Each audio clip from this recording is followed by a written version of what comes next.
92.7 big FM पर आप सुन रहे हैं प्यार के किस्से यादों का edit box with Nilesh Mishra में, और मैं आपको सुनाने जा रहा हूँ आजम कादरी की लिखी कहानी प्यार का सौदागर, बिना किसी एड ब्रेक के। याद शहर के सराफा बाजार के चौराहे से दाएं मुड़ने पे आती है गली मेवा वाली। कतार से लगी मेवों की दुकानें और उनकी खुशबू से महकती है गली हमेशा जागती रहती है। जब बाजार बंद हो जाता है तो गोदाम खुल जाते हैं। भाई अब सामान आएगा जाएगा तभी ना बिकेगा, और सामान ले जाने के लिए वाहन चाहिए जिसके काबिल रास्ता यहाँ है नहीं। इसलिए आज भी इस गली की दुकानों में गोदामों पे सामान हाथ गाड़ी से लाया जाता है। और इस गली की सबसे पुरानी और मशहूर दुकान है गनी भाई की दुकान। पुरानी इतनी कि कहते हैं याद शहर में थोक मेवा का काम इन्हीं के दादा परदादाओं ने शुरू किया था, और मशहूर इसलिए क्योंकि गनी भाई उधार आसानी से दे देते हैं। पर यह आसानी आजकल खत्म सी हो गई थी। क्यों? क्योंकि आजकल धंधे की सारी बागडोर संभाल ली है गनी भाई की बेटी इरम ने। हाँ भाई हो गया, चलो उठाओ अपना सामान, और बोरियां आगे से फ्री में नहीं मिलेंगी, अपनी लेके आना नहीं तो दाम चुकाना। इरम ने दुकान की बेंच पे बैठे एक दुकानदार से कहा जो थोक सामान लेने आया था। इतना कड़क मिजाज देख के बेचारे उस दुकानदार ने गनी भाई को एक नजर देखा और चला गया। इरम ने एक बोरी में से काजू हाथ में लिए और ये कहते हुए अब्बा के पास आ गई, रमन ये 4 कट्टे नारियल बड़े मंदिर पहुंचाने, पंडित जी का ऑर्डर था, जल्दी से पहुंचाओ। और कलीम तुम ये बादाम की बोरियां गोदाम में रखवा दो। बेटी आवाज में थोड़ा मिठास तो रख, हमेशा डांटती क्यों रहती है? ग्राहकी खराब होती है बेटा। अरे आप फिक्र न करो ग्राहकी की, आपका बस चले तो मेवा भी फ्री में बांट दें। शुक्र करो अल्लाह मियाँ का जो मेरी जैसी बेटी पैदा हुई है, वरना आपका पुश्तैनी धंधा हो गया था बंद।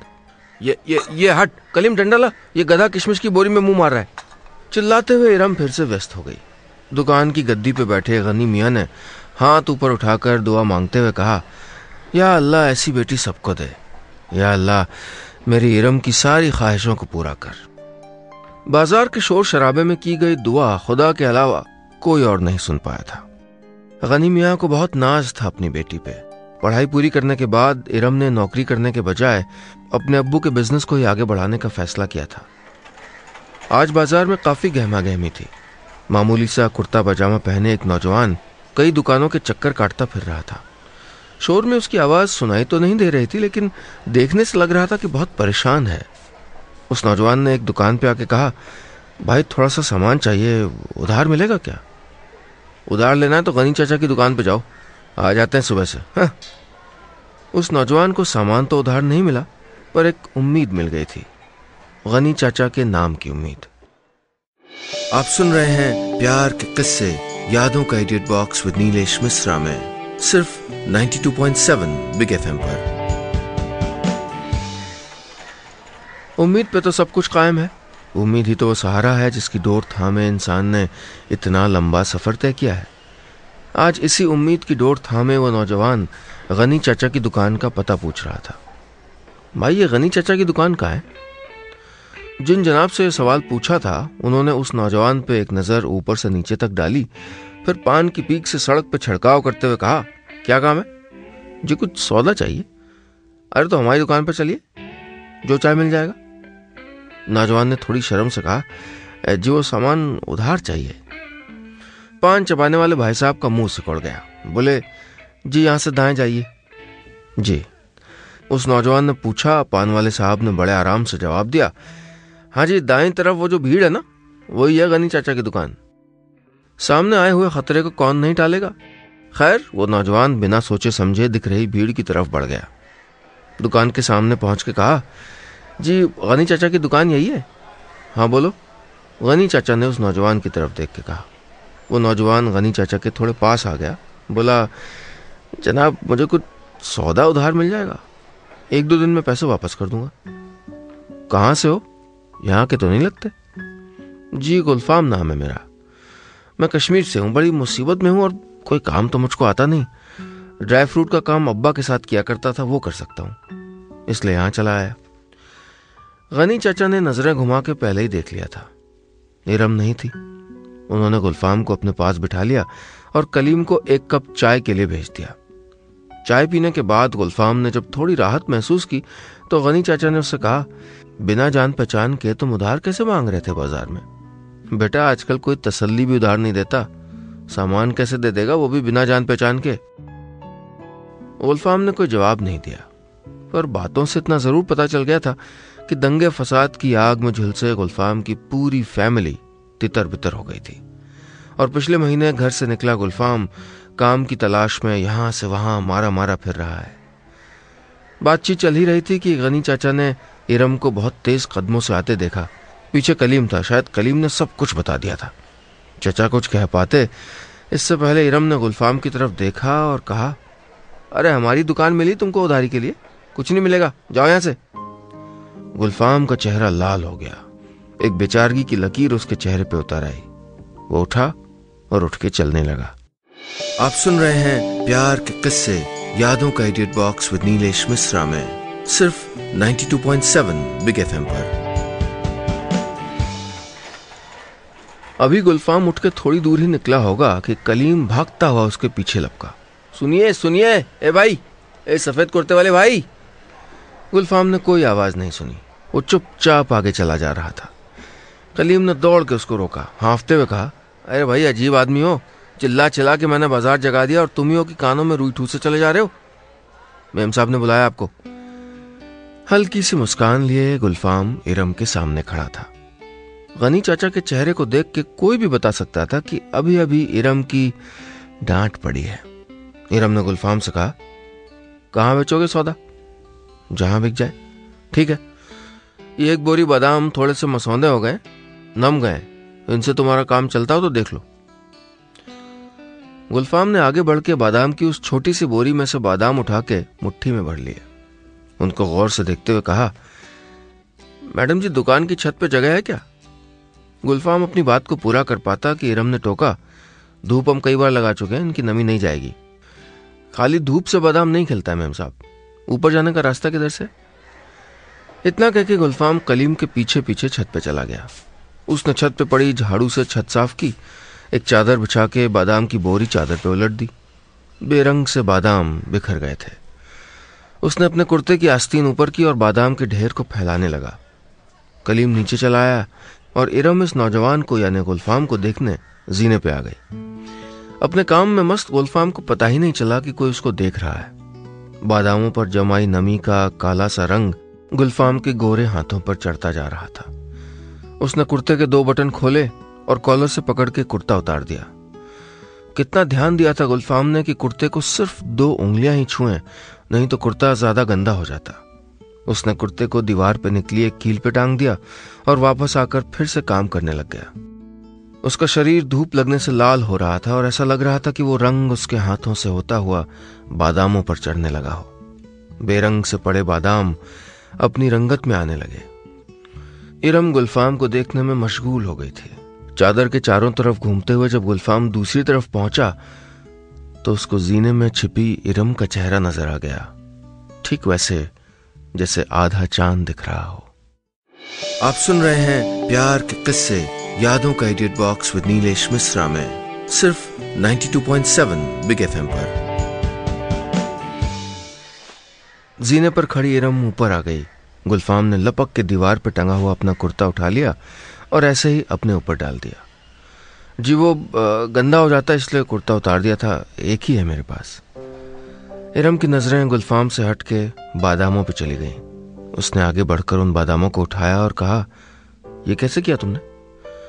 जी ये कागजी बादाम है, धूप के साथ साथ हवा और हाथों की रगड़ लगने से ठीक हो जाते हैं। इरम ने एक नजर गुलफाम पे डाली और वहां से चली गई।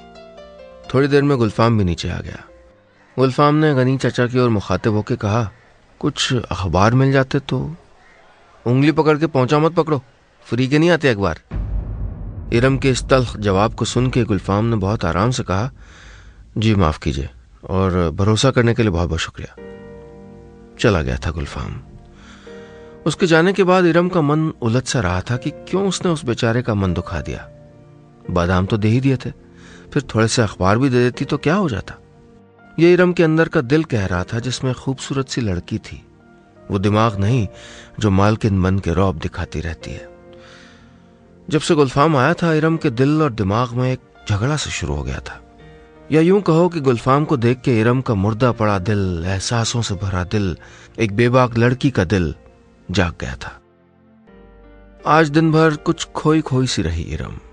कलीम की गलतियों पे उसने डांट भी नहीं लगाई उसको। शाम हो रही थी, धूप तो गुलफाम के जाते ही चली गई थी, जैसे उसके ही लिए आई हो। बादल घिराए थे, इसलिए अंधेरा भी जल्दी हो आया था। कलीम ने दुकान के बाहर रखी बोरियां उठा के अंदर रख दी। दूसरा नौकर गोदाम की चाबियां इरम को दे आया। दुकान बंद करते वक्त इरम ने कई बार बाजार की तरफ नजर दौड़ाई, पर गुलफाम नजर नहीं आया। गनी चाचा ने इरम से कहा, क्या कर रही हो बेटी, थोड़ा जल्दी करो, बारिश के आसार लग रहे हैं। यही फिक्र तो है अब्बा, कहाँ जाएगा वो? कौन? वो गुलफाम। थोड़ी सी झिझकी थी इरम गुलफाम का नाम लेते वक्त। उमड़ते हुए बादल थोड़ा परेशान कर रहे थे इरम को। न जाने कहाँ जाएगा, कैसे बिताएगा ये रात, उसके पास तो कपड़े भी नहीं है। इरम के दिल में बैठी लड़की को गुलफाम की फिक्र हो रही थी। न चाहते हुए भी गुलफाम का चेहरा इरम की आंखों में आ रहा था। आप सुन रहे हैं प्यार के किस्से, यादों का edit box with Nilesh Mishra में, सिर्फ 92.7 बिग एफएम पर।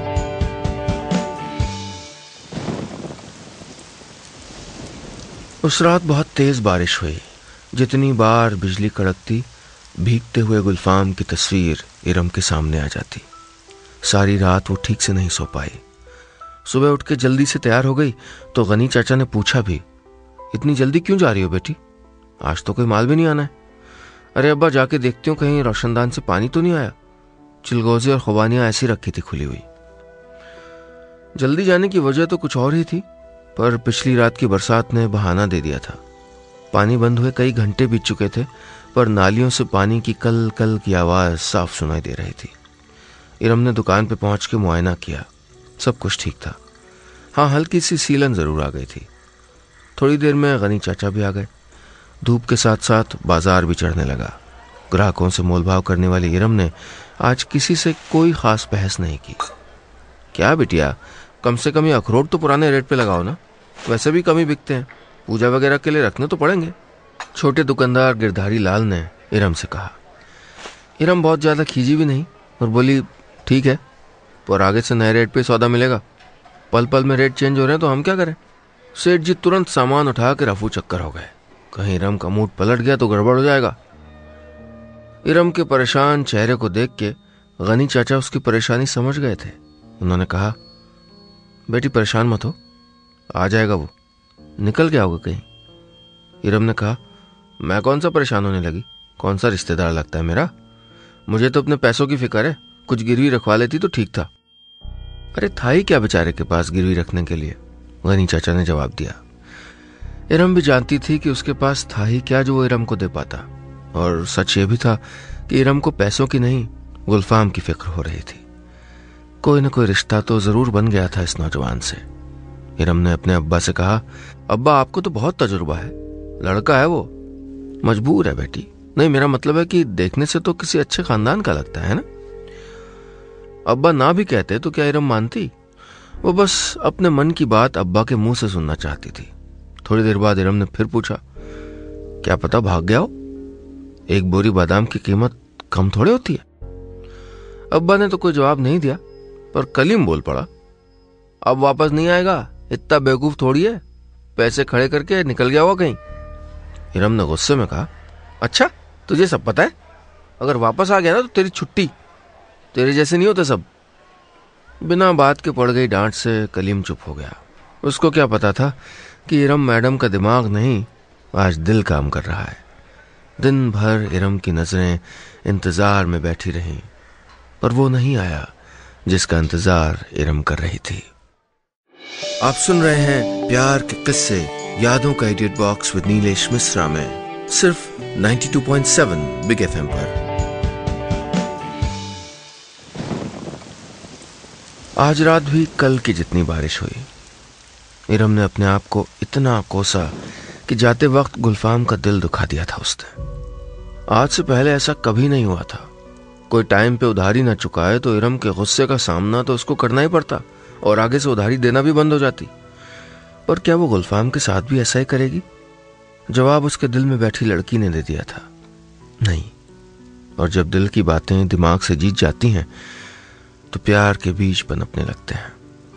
तेज बिजली कड़कने की आवाज के साथ इरम ने अपना सर तकिए के नीचे छिपा लिया और दूसरे तकिए को सीने से छुपाकर शायद दिल में उग रहे प्यार के बीज को दबा देना चाहती थी वो। पर प्यार के बीजों को अगर पानी मिल जाए तो वो उग ही जाते हैं। अगले दिन बहुत जल्दी उठ गई, या यूं कहो कि उसको नींद ही कहाँ आई थी। तैयार होके जब जाने लगी तो अम्मी जान ने टोक दिया, बेटी कहाँ जा रही हो? अभी तो 6 बजे हैं। कुछ नहीं अम्मी, देखने जा रही हूँ कहीं रोशनदान से पानी। अपनी बात पूरी भी नहीं कर पाई थी कि गनी चाचा ने टोक दिया, अरे कल कलीम से बंद तो करवा दिया था रोशनदान। कैसे कहती कि रोशनदान तो एक बहाना है। वो देखना चाहती थी कि कहीं गुलफाम तो नहीं आ गया। कैसा है वो? इरम ने अपने आप को संभाला और हिचकिचाते हुए कहा, अरे पता नहीं कलीम के बच्चे ने बंद किया था कि नहीं, उसका नंबर भी तो नहीं काम कर रहा, वरना पूछ लेती। दुकान पे जाके देखा तो रोशनदान तो बंद था, पर बौछार से 2 बोरी बादाम भीग गए थे। इरम ने उन भीगी बोरियों को देखा और कहा, न जाने कहाँ मारा मारा फिरता होगा वो। इस बरसात में कौन खरीदेगा बादाम? कपड़े भी तो नहीं थे उसके पास। थोड़ी देर में गनी चाचा भी आ गए। बाजार आज कम ही चल रहा था, भीड़ भाड़ कम थी। इरम ने कहा, अब्बा गुलफाम के हाथ लगते ही कैसे चमक उठे थे बादाम। बस वो आ जाए तो ये सारे भीगे बादाम उसी को दे दूंगी सुखाने के लिए। गनी चाचा ने कोई जवाब नहीं दिया, बस देख के मुस्कुरा दिया। इरम ने फिर कहा, उसको यहीं काम पे रख लेंगे, या फिर ये थोड़ी सी जगह जो खाली पड़ी ना दुकान के पास। इरम ने दुकान के बगल वाली जगह की ओर इशारा करते हुए कहा, ये दे देंगे, बेचारा यहीं बेच लिया करेगा, है ना अब्बा? गनी चाचा ने इरम के सर पे हाथ फेरते हुए हाँ कह दिया। ये दिन भी इंतजार में निकल गया, लेकिन गुलफाम नहीं आया। बारिश होती रही।